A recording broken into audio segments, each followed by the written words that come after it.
Welcome to the Faith Outreach Worship Center post-Valentine's dinner event. Sit back and enjoy.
From this moment, life has begun.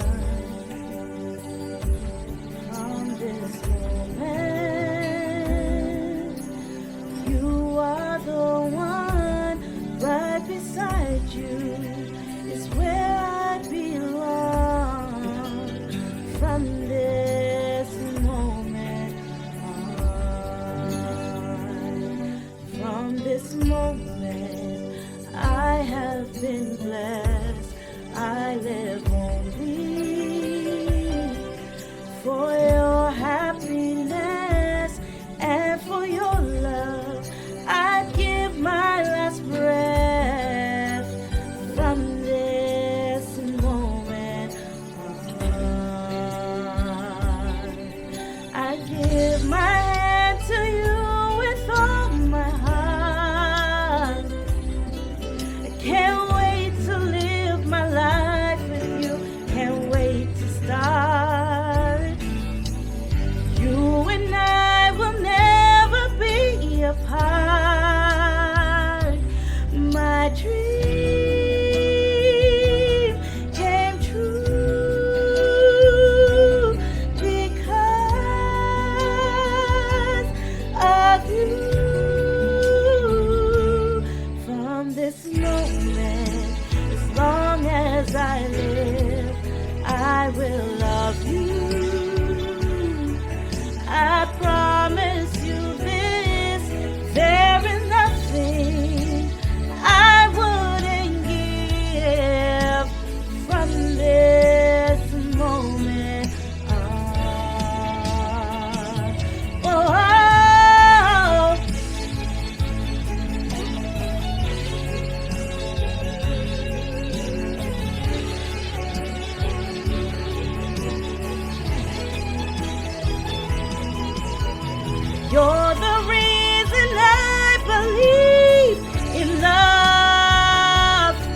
I can't wait to live my life with you.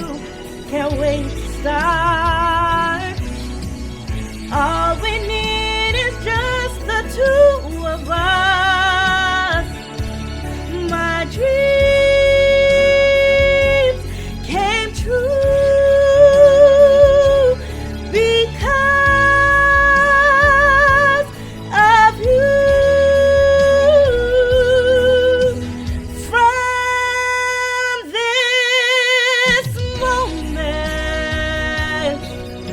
as long as I live, I will love you. I promise you this, there is nothing I wouldn't give. From this moment, I will love you as long as I live. From this moment on.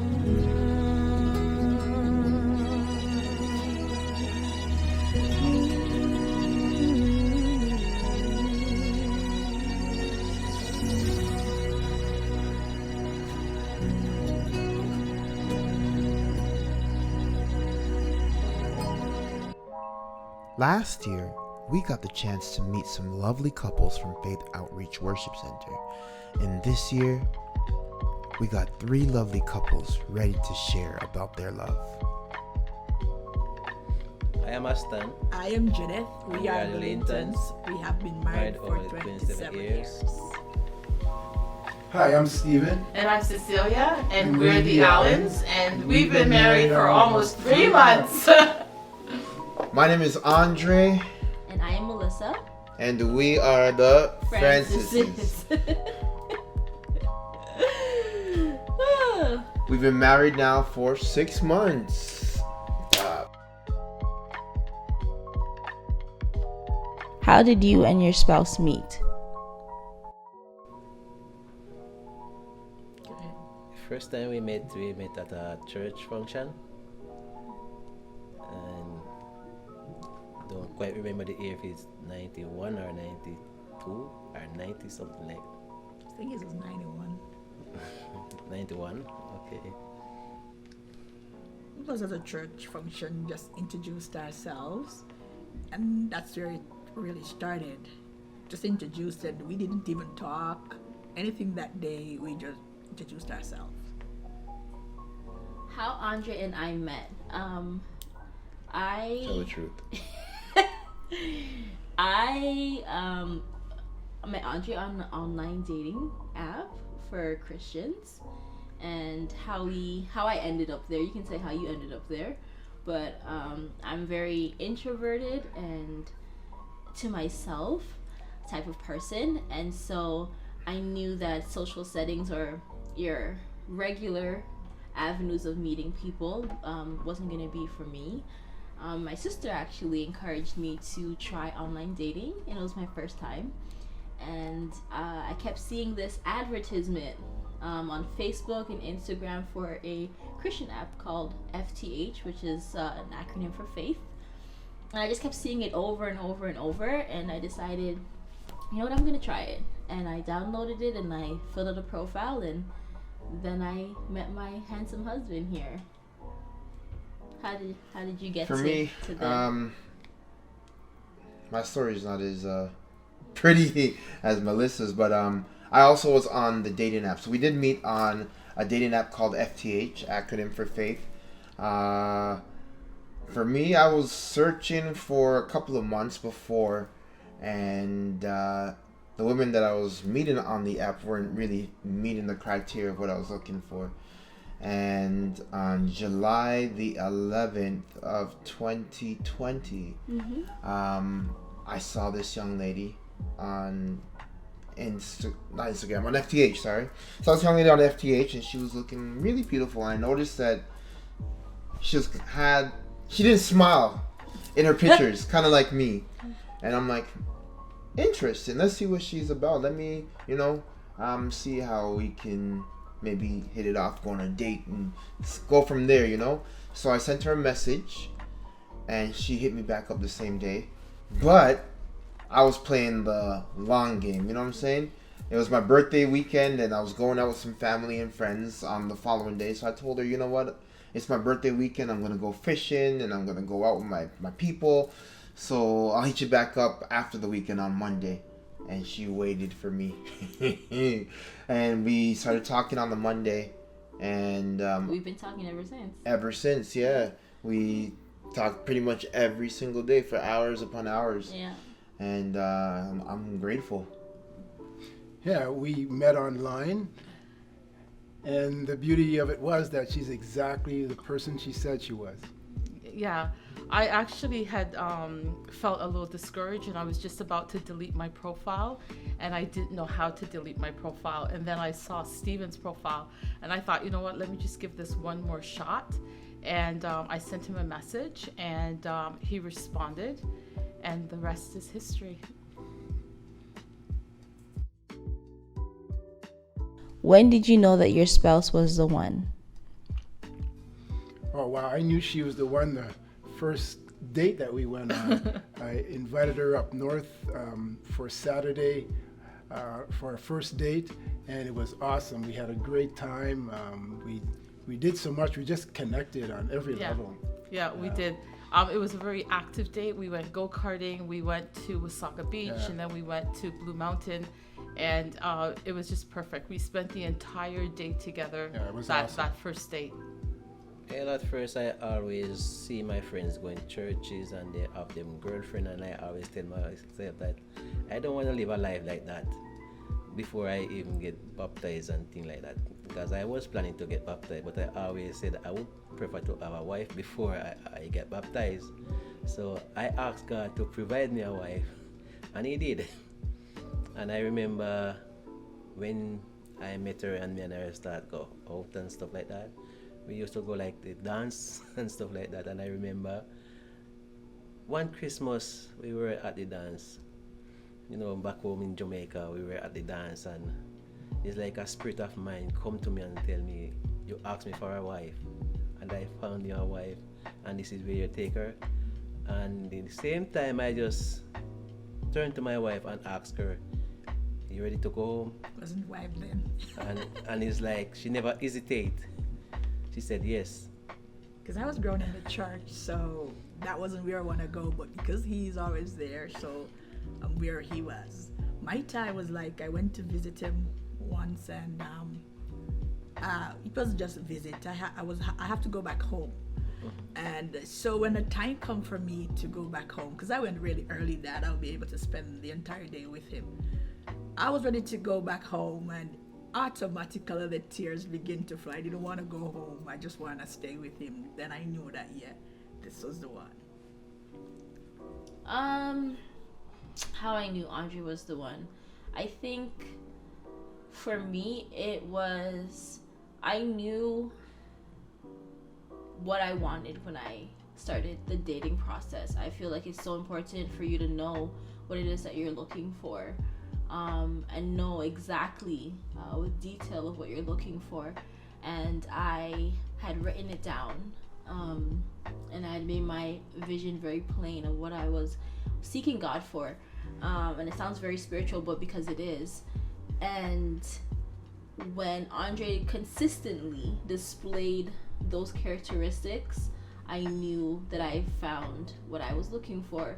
I knew that faster than he did, very early in the relationship, into the talking phase. And at least within like 6 months, right? Within like 6 months of us really talking, I was very sure about our relationship, and knowing that he was the person I wanted to spend my life with. And yeah, it was just his consistency in how he loved and how he cared for me. For me, how I knew that Melissa was the one, I'll be totally honest, I gave her a bit of a rough time at the beginning stages of our talking and getting to know each other, just because I didn't want to love so quickly. I wanted to take my time. But as we start to grow and communicate with one another, I found that Melissa was consistent with what she would say and how she would move with what she's saying, her actions as well. She loved hard. She loved strong. Her love was unconditional. And just the way that we were able to interact with each other, and the way that we would speak about things and communicate and share allowed me to know, okay, this is what I've always wanted. I wanted someone that I can share everything with and speak to, and there'd be no judgment, or I wouldn't feel away, or she wouldn't treat me differently based on what I say to her or what I tell her. So that's how I knew that she was the one, because she showed me love even when I wasn't 100% there, even though in my heart I did love her. I just didn't want to break it to her too quick, if you get me. What has been the most challenging time during your relationship? And what did you learn about each other during that time? Wow.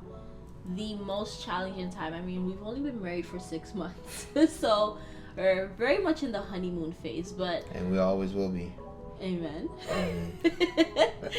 But every relationship, young or old, goes through some things, and I think one of the most challenging things that we have to deal with somewhat on an ongoing basis is my mental health. I do sometimes have some battles with depression, and I think it presents a challenge not only in my personal life, but it shows up in our marriage sometimes.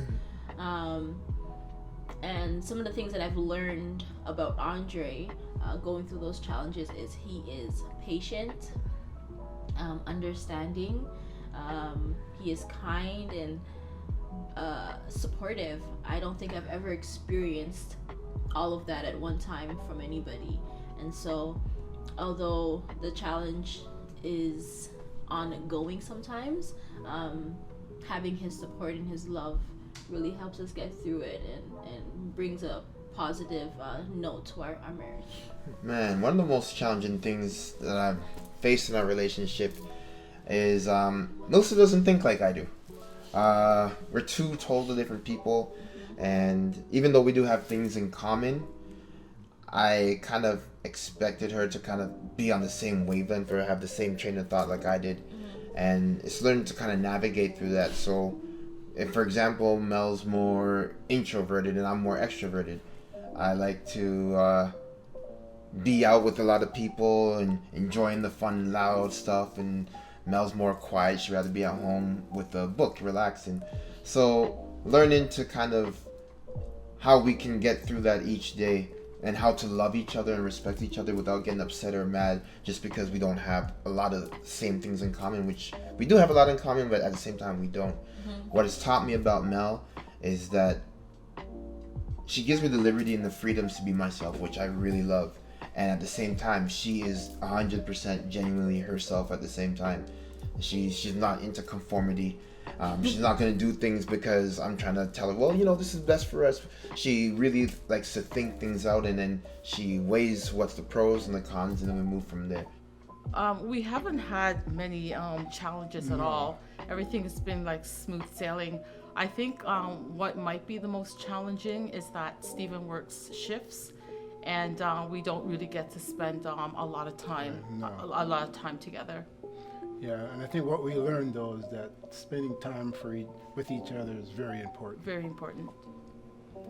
The most challenging times I would think is we've been together for a while, and we learned to do everything together. We bath together, we eat together, even if food is prepared like really early. As long as he's not home, eating would not go on until he's home. So we learned to do everything together, and he got this opportunity to go overseas, to travel here to Canada, and that's when the challenge began, because when he left home, we feel like handicaps apart.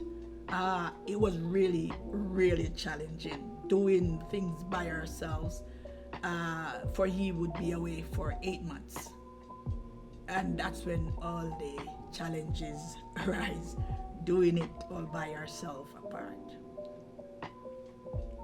Yeah, and it's like when I reached in Canada for the first time, it's like I couldn't hold my peace, man. It's like my mind is back home, my mind is still on the work and things like that. But even one of my friends said to me, I think you're gonna breach, and I said, no, why you think that? Because he said, the way how you talk about your wives and how we do things together, and you are not there now, and it's the first time you guys ever leave each other for that long. And I said, no man, prayer will keep us.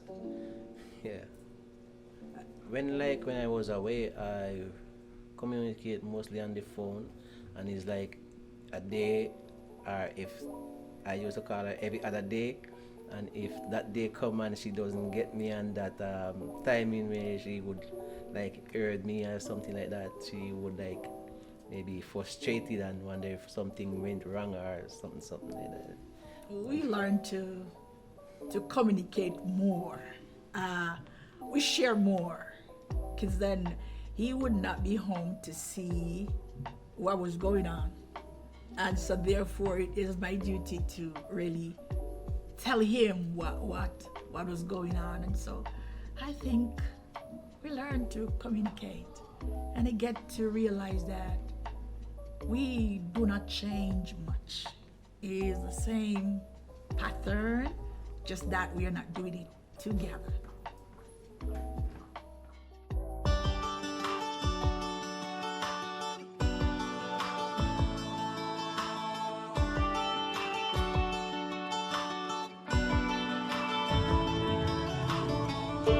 I've been a walking heartache.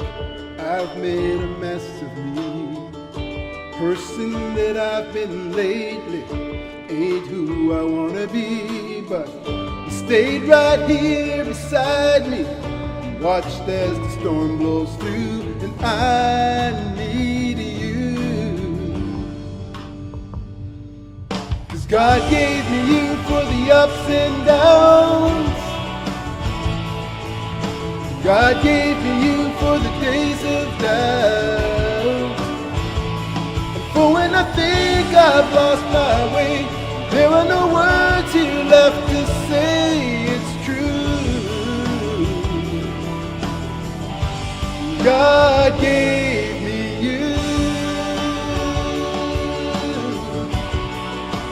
Gave me you.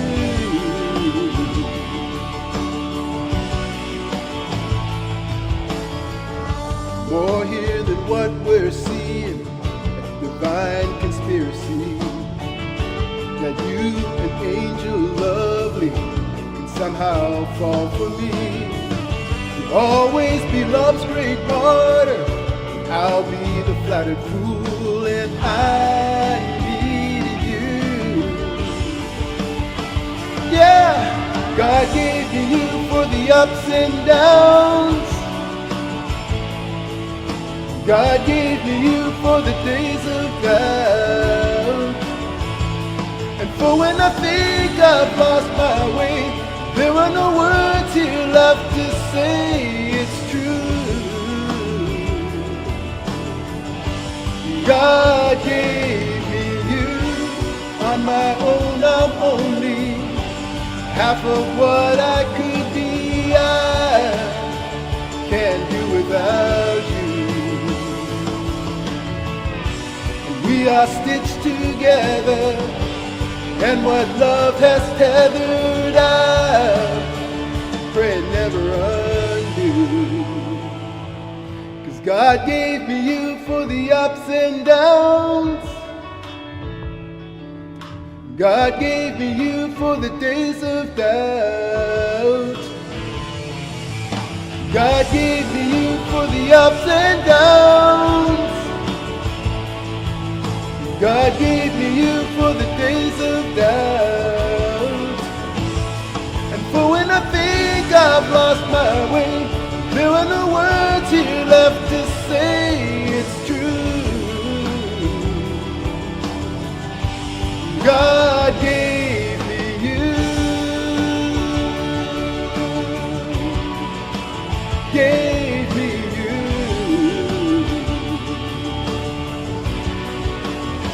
He gave me you.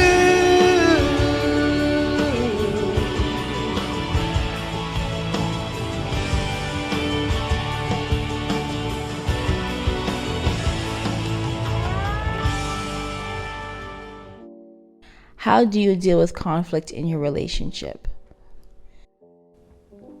Okay, like when mostly disappointment always comes up and things like that, and we have like arguments and stuff like that, we never like go bed or sleep without putting everything back together, and each and every one of us are okay and smile again and everything. We always don't go to our bed without a rat. It's like we have heated arguments. Don't get me wrong, we have heated arguments that could last for probably weeks.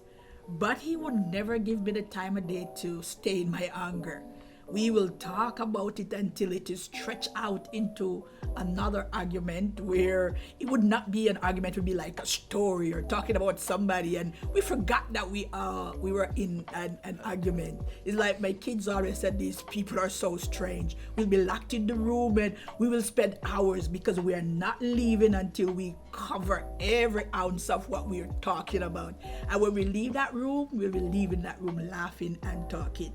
Even in the night, we will stay up until 2 if it takes that long for us to cover what we were talking about. And when we rise up in the morning, we'll be rising up laughing and talking as if nothing happens. And if you were to visit, you would never tell that we have an argument because we will be laughing and talking whatever we're talking. But we'll go right back to it because we weren't finished with it. And that was, what really kept us. We feel free to talk about every and anything. And we are going to trash it out until it's all resolved. We haven't had many conflicts. I guess the main thing is I'm very decisive and Steven's a little indecisive. So sometimes I just pack my patience and wait for him to make a decision. And if it's not like something that's super, super important, I sort of just let him just make the final decision. But we haven't had any real conflict. No, don't sweat the small stuff. This one's an easy one. Communication. Yeah. One thing that I love about this relationship and our marriage is that we've been 100% open and honest with each other from day one. And sometimes Melissa tells me I'm talking too much or I'm oversharing, but I want her to know exactly how I feel, what I like, what I don't like. And in the same way, Melissa does the same thing to me. She tells me what she likes, what she doesn't like. If I'm too animated or if I'm too loud or too, too Andre, she just tells me kind of just tone it down, and she brings a lot of balance because we're able to communicate and share and talk to each other about how we feel. I completely agree with that.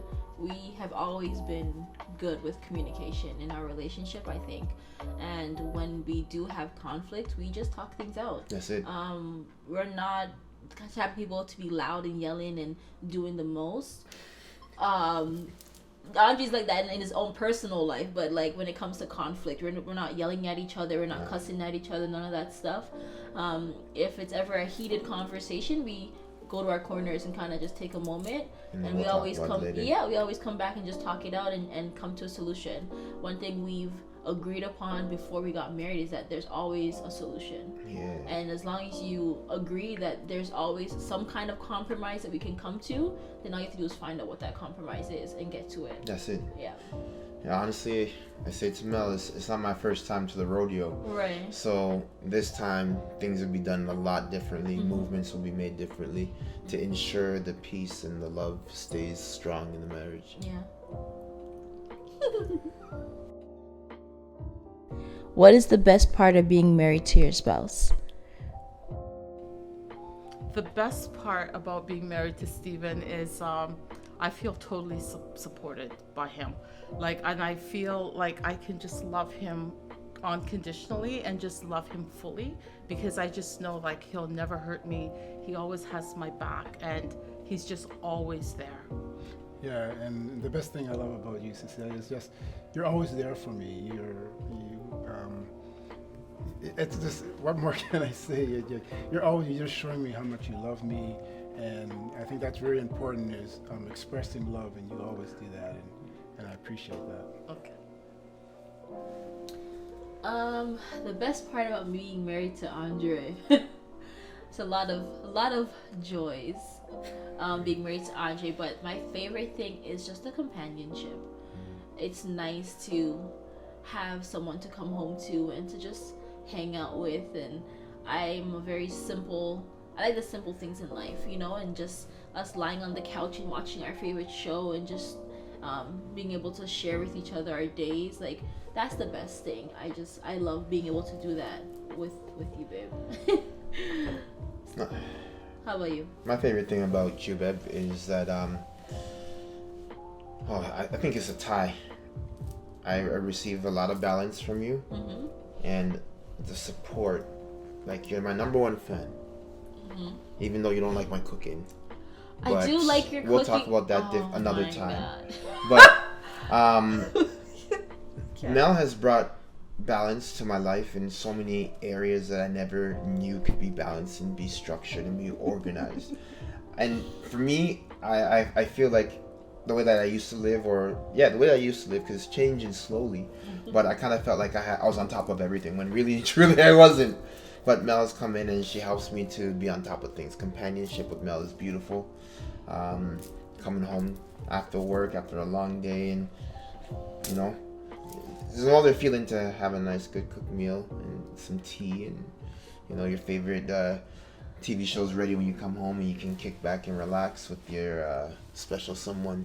Yeah, so something like it. Yeah, love you, Ma. Love you too, baby. Okay, my best part in being married to Aston is that Aston is my biggest chairperson, my biggest supporter. He will have my back in anything. The other day, my son says to me, Mom, it doesn't matter what you do wrong, Daddy will always have your back. He's always taking up for you, even if he will console me after, but he's gonna be on my side against my parents or his parents. He's my biggest cheer. He pushed me in things that I think that I could never handle, and because of his cheer, I always end up doing the impossible. For me, it was, but for him, anything that I stepped out to do, he's always pushing me, and that is what I really loved about him. It doesn't matter what, he's gonna be cheering me on, my biggest support. And as for me, the biggest part of it to know that she is going to be with me, and I have a friend, my closest soulmate, and we are going to be together, and that is one of my biggest joy I could ever have. I would say that you're confident that he has in me. I admired it. This man would think that I'll just pack up and leave any day now. He's confident that I will stay to the end. What is the best piece of relationship advice you were given? Oh man, I got this from my brother,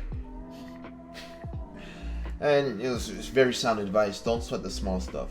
For me, how would I say? I'm like a stickler for details. So certain things stick out to me, and sometimes I either have to fix it myself or I'll point it out, but sometimes instead of causing a ruckus and like, yo Mel, why isn't this done, or how come you didn't do this, or XYZ, and it's not even much, even little things, I can just do it myself and then just carry on. And it especially comes on to day-to-day things like, again, we're humans, we make mistakes, sometimes we say things we shouldn't say, or we do things that we shouldn't do, or we forget to tell each other to do certain things, and then, you know, it doesn't make sense to get mad over it as long as it's not like causing any type of bodily harm or putting each other into danger or doing anything that's detrimental to the marriage or to us. It doesn't make sense. Like, if you can fix it, or if we can fix it, or we can talk about it, just deal with it. And don't worry about putting too much stuff on our head or too much stuff on our plate when we don't need to. Nice. The best piece of relationship advice. That's a tough one. I got so many when we were courting and about to get married. A lot from my mom and my sister, who have both been married for quite a while. One thing that stands out now that I think about it is advice from my mom, who said men need respect but women need love. And she instilled in me that no matter how I'm feeling and no matter how things may get in our relationship, to always respect Andre, because men thrive on being respected. And once you lose respect for your husband, a lot of other things unravel, and a lot of men operate out of the respect that their wives gives them.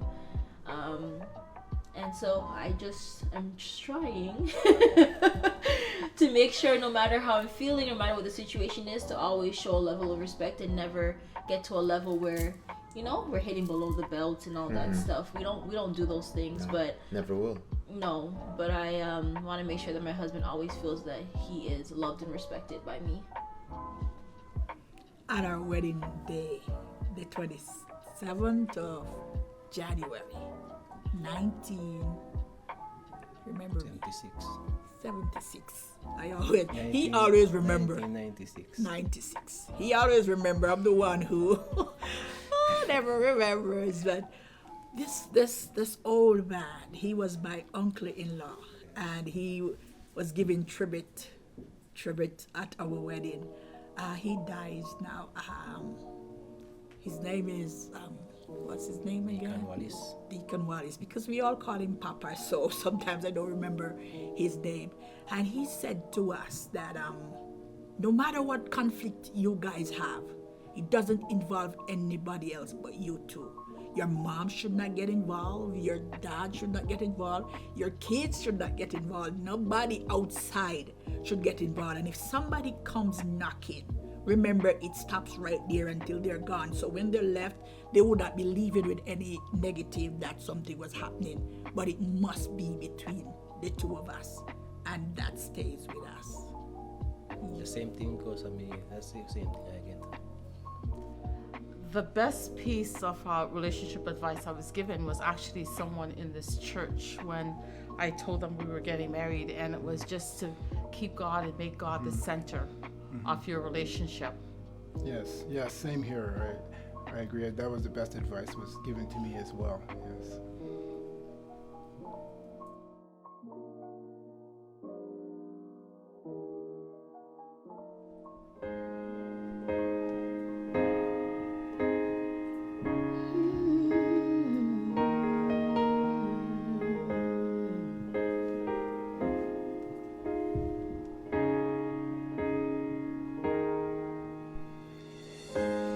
I found love in you, and no other love will do. Never have I thought that I could be all that you see. It's like our hearts have intertwined into the perfect harmony. This is why I love you. Ooh, this is why I love you. Because you love me. You love me. This is why I love you. Ooh, this is why I love you. Because you love me. You love me. I found love in you,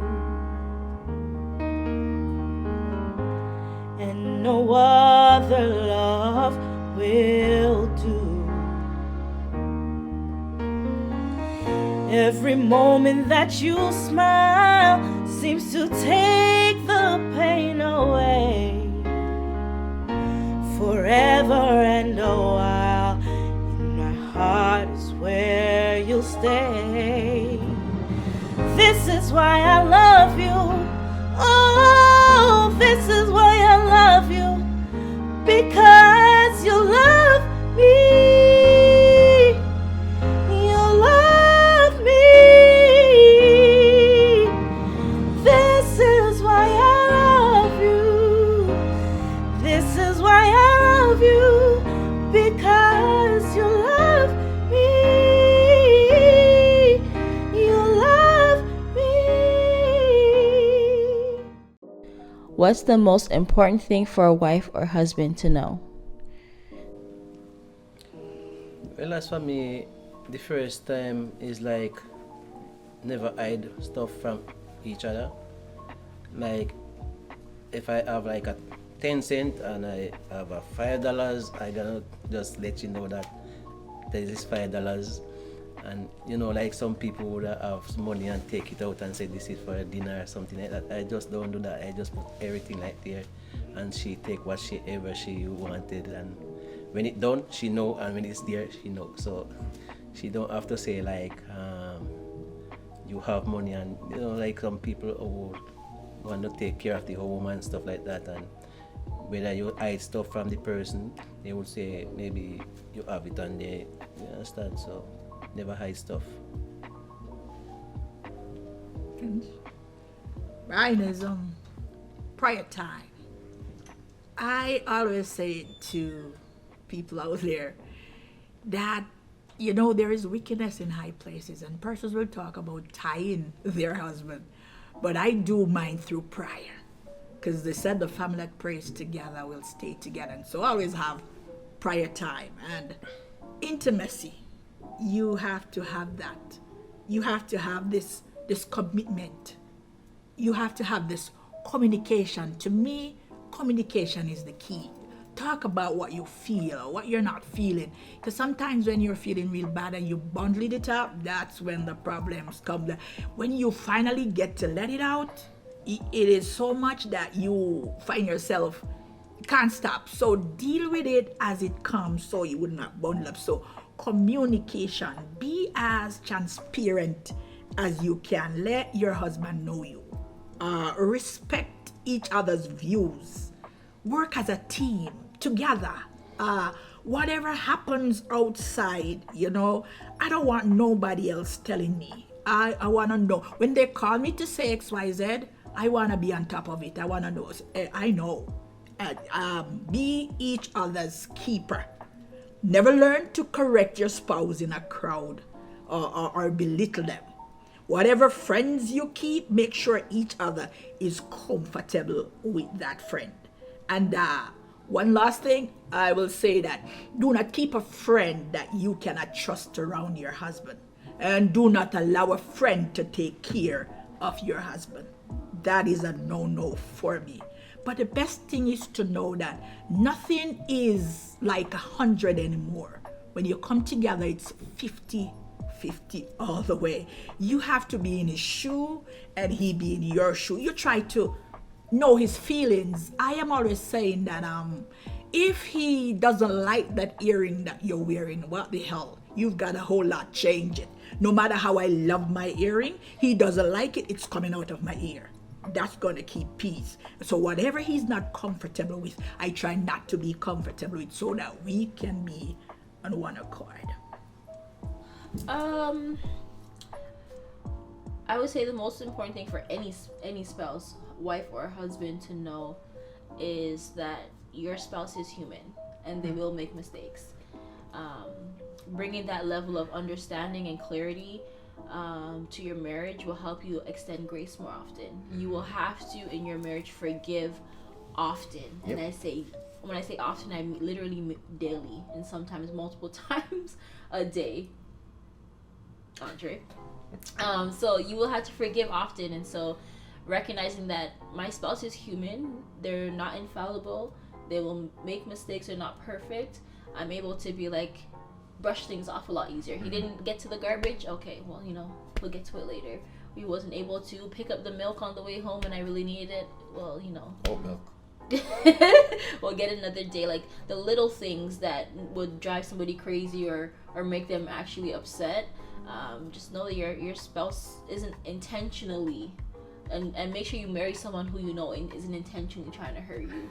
And so when he does make a mistake, I know it's just an error, and that I don't have to beat him up for it, and I don't have to hold it over his head, that I can just forgive him easy and move on, because I know that he's never trying to make me mad. For me, you got to choose to love daily.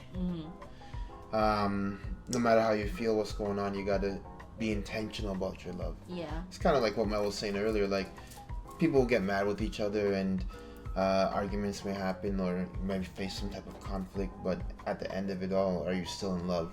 Right. Do you still love that person? And we have to realize that love isn't just something that happens when you're in your dating stage and then you get married, you're in love, and now you're in love forever. No, you have to be intentional. Right. And love, what I say to Mel all the time is, honestly, all I'm trying to do is be a better me every single day so that I can take care of you. So as long as I love myself, I make sure that I love you and I treat you the way that I would want to be treated. So the love has to be there every single day, babe. I agree. I think just knowing what makes you happy, makes her happy, what makes you happy, and just being in touch, in tune with you. Things that make you happy, things that make you cry, just knowing that person. Yeah, and also just knowing your partner's love language helps. Because I know with Steven, like, his love language is definitely like acts of service and physical touch. So I have to make sure every now and then I kind of rub him and give him encouragement, words of affirmation. Yeah. Like, his love language is all the love languages, and I just have to tap into all of those all the time. What's your number one piece of advice for a successful marriage? The number one piece of advice I would think is, there's so many, right? There's respect and acceptance. Like, not everyone is perfect. You have to accept each other for their strengths and their weaknesses, and also choose to love, right? You wake up every day, you look at the attributes and not the flaws, and you just choose to love that person. Yes, I agree.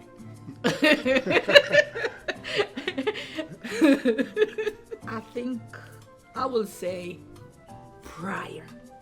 Seeking God first, and everything else will be added. I'm always telling myself that if we have financial problem, whatever we have, I'll just say, seek God first. And I'll just say, God, you reminded me that I should seek you first. Everything else will happen. Trust will fall into place. Communication will fall into place. I just believe everything else will fall into place if you seek God first. And it's not like you have to be a Christian to seek God first, because there's a lot of couple out there that they're not Christians, but they know how to communicate with God, and things fall into place. Sometimes you can't rush them. The time will come when they will follow up. But to me, it is seeking God first.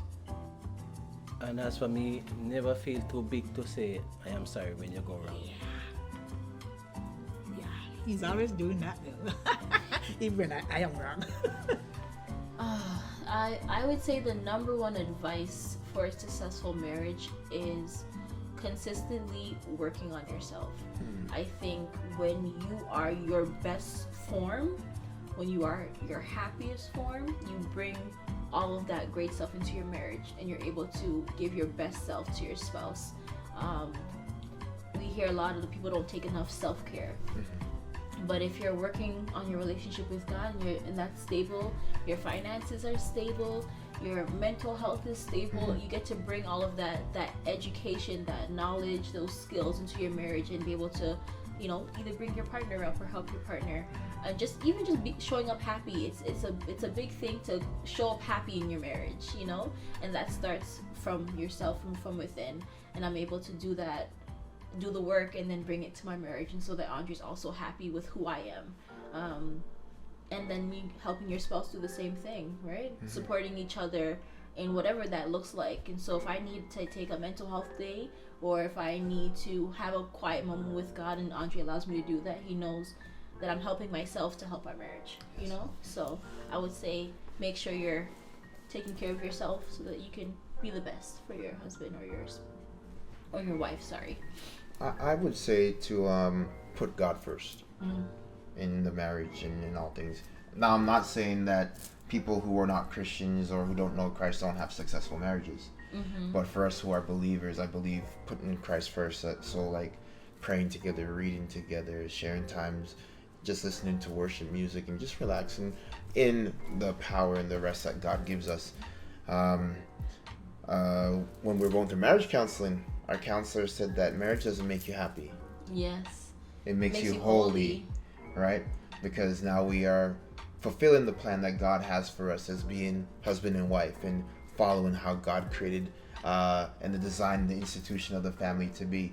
So it helps us because I find that there are times even when, like, we both put God first in our lives and in our marriage, but I find that there are times that sometimes I'm too tired to pray when I come home from work. I've been out like 14, 15 hours a day, and I lay down in my head. I don't say anything to Mel, but she'll just, reach over and lay her hands on me and just pray for me.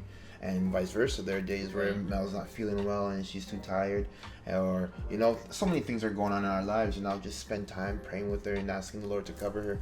So putting God first, it actually strengthens both of us, and it goes into even what you were saying about self-care and making sure that you're the best version of yourself. Because when we have our relationships with God, and then we come together because now we're one, we got to be able to take care of each other and help each other. I agree. That's a good one, babe. What would you say to singles who are looking to be married? This is a good one. Okay, to singles. Okay.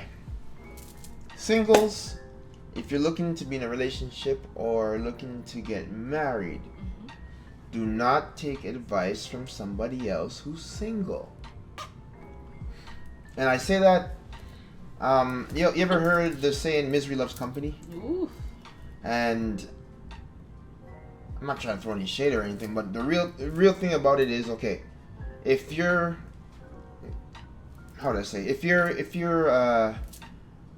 like a plumber, or you're an apprentice to be a plumber, you're not gonna go to an electrician to try to figure out how to become a plumber. You're gonna go to someone who's well seasoned in being a plumber, and so you can learn and understand, the tricks of the trade and how you can make it through. And it's the same thing when it comes on to like singles looking to be married. Like, you want to be speaking to people who are married, or speaking to people who have long successful relationships, or have been married 20, 30 plus years, even 5 years, because what we understand with marriage is that it doesn't matter how long you've been married, but as long as you're in the relationship and you're working towards it, you have something that, like, knowledge and understanding of what it is to be with someone other than yourself, so now you can edify somebody else. And what we find that happens too much is that there's a lot of single people will correspond with single people expecting to get information and knowledge on how to be married, when really and truly it's just kind of single people talking amongst themselves. Right. So that's my advice to, if you're single and you want to be married, go to your local church, maybe your local family, even co-workers that are married. You can talk to them about marriage and dating and ask questions. Yeah, that's what I gotta say. Okay, I agree with that. That's a very good point. I think of a few things. I think we're just coming out of being single ourselves, so there was a lot of things that I kept as keys in my dating process. I would say to singles who want to be married, focus on your relationship with God. It's through your journey with God that you even find your spouse. I wouldn't trust picking up anybody in a season that you're not in your spiritual walk, because when you are in your spiritual walk, that's who you really are. And so when you pick a spouse outside of who you really are, you're gonna find yourself into problems. And I would also say, listen for the voice of peace from God. When I was getting married to Andre, I felt nothing but peace the whole time. Even on the wedding, everyone has cold feet and wedding day jitters. I didn't have any of that, because I knew that I was making the right decision for myself. You didn't get teary-eyed. I didn't even cry. I was a whole thug. I cried a little bit, but those were happy tears. When you finally get to the point in your life where you know you're making the right decision. If you have any inclination and you're in the dating season as a single, and you kind of have that little pang of doubt or question, then it's probably not right, because where God is, there's peace. And so if you're not feeling peace about the current situation that you're in, that's probably something you need to exit. And just wait on God. It's much better to wait. And I know singleness can be long, it can be lonely, but it's much more long and lonely when you're in the wrong marriage. And anyone who's been in the wrong marriage can testify to how much worse it is than to be single. So wait on God and wait for that peace. I would say not to settle. I had a whole checklist, and I wrote out a mantra that I said every day exactly what I was looking for.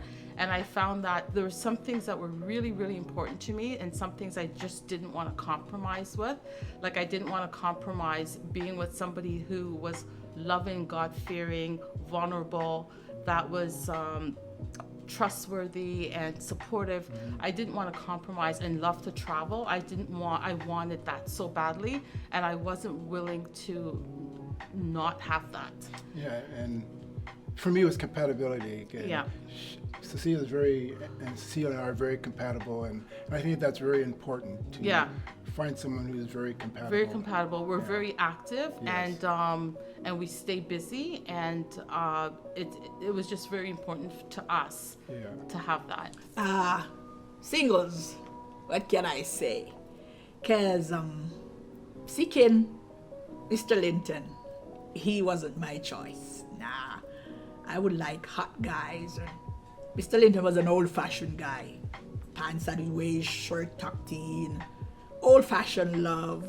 Hey, not like, old romantic where you'd go. No, he's old-fashioned, and he'll love to do things by the book. If it's wrong for him. Like going out to drive. If he doesn't have his license, he's not going around the steering. He's not that mysterious. I'm an adventure girl. I love excitement. I love to be around people. He's a guy always by himself, or he doesn't like idle dressed, or stuff. I was packed with that. I just love to go all out, exaggerated and all of that. But no, he's gonna tell it as it is on the spot. So he was totally opposite of what I was looking for. So as an advice to single, you just have to be open. You just have to be prepared for what God will drop on you, because then I will say to you, seek somebody who's honest but by looking, you can't tell. And if you see somebody you think is honest, they might end up to be the biggest thief or the biggest liar. And sometimes you can take up somebody who's a liar, who is a thief, and they turn out to be the greatest husband of all. So my advice is just be open and let God do it.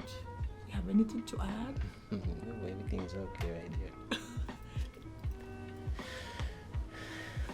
What role has your faith played in your marriage?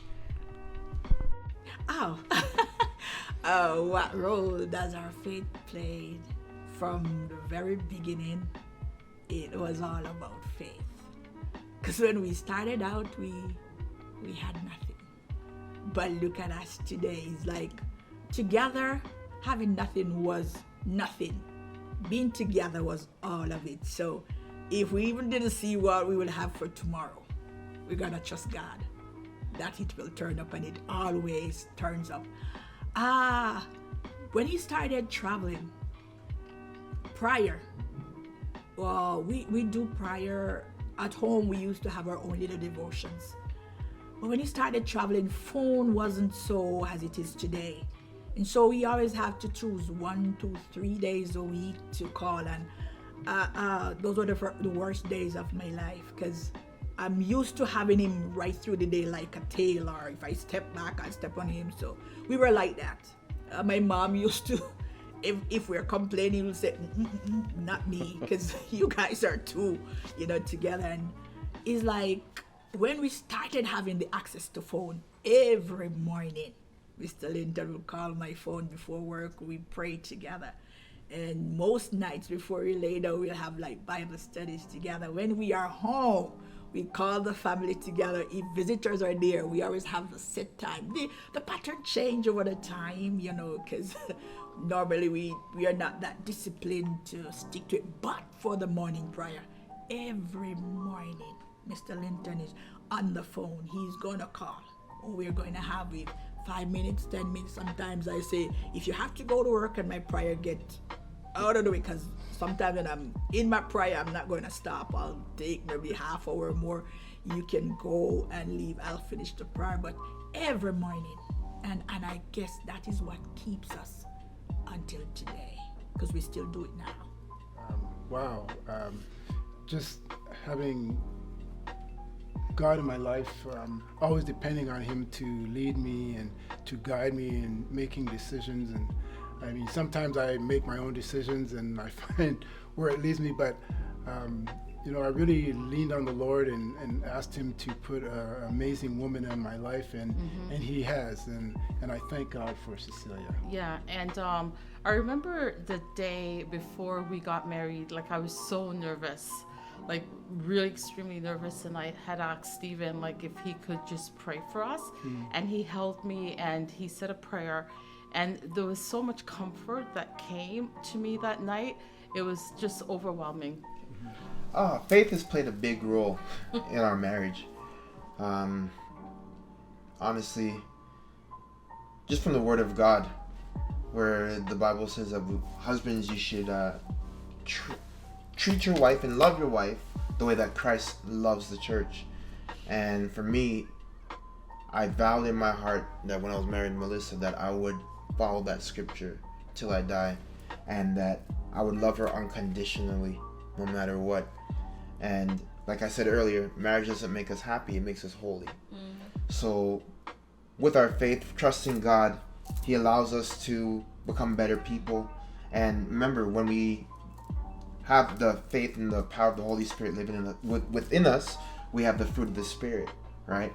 So now that I'm married with Melissa and I have the Spirit living within me, I can administer more peace, more patience, more joy, more compassion and gentleness and meekness towards her. And that's just some of the fruit of the Spirit. But I find that our faith is the most important part of our relationship, because it helps us to become better people. And the example that is given from Jesus Christ on how we should love each other is right in the Word. Like I said, husbands, love your wives as Christ loved the church. Wives, submit to your husband. And a lot of people take that passage of scripture out of context as well, because as much as the wife is supposed to submit to her husband is also submit to his wife as well. So that's the importance of faith, and from my perspective, in the marriage. For me, I think faith got us to even be married in the first place. True. We had to both individually believe in a God that loved us so much that He would send us somebody to express His love through us to that other person. And so we had an expectation, and a belief in God that He would do that for us and give us our companion. And so faith has brought us to this point, and what keeps us in our marriage is definitely our shared belief in our faith. Yeah. Marriage isn't always easy, and it's not always difficult. It's just work. Yeah. And without the work, you'll have a really hard time in your marriage. And so my faith and my constant belief in God and connection with God keeps me doing the work in my marriage, and keeps me believing that my husband is willing to do the work as well.